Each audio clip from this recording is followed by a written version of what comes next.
Hello, it is the third quarter of the year already, and we are getting close to close out 2023 and begin 2024. I want to share with you a few tips that will help you get ready for the year end and for your taxes. One of the main tip is to start gathering your documentation.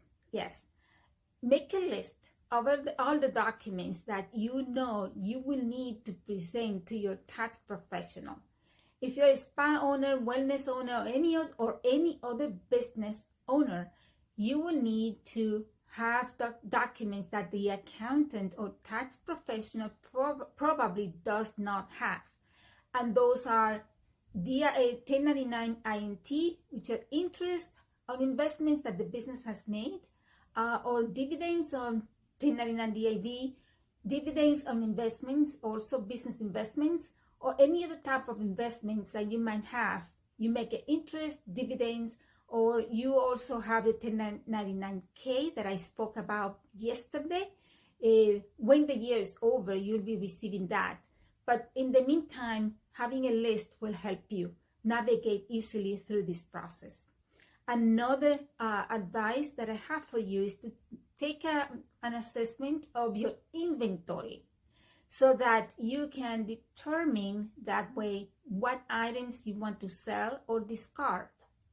And finally, my last tip is to sit down with your tax professional so that you can talk about the last minute business strategies and even personal strategies that will help you save money on your taxes.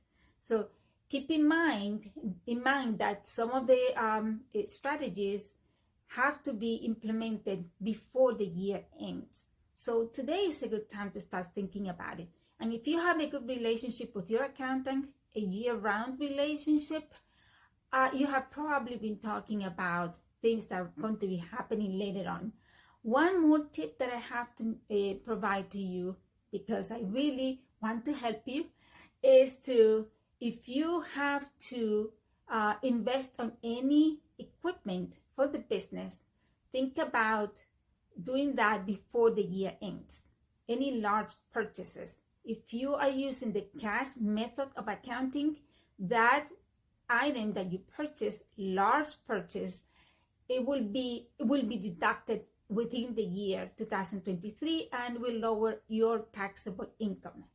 So this is it for today. Thank you for watching.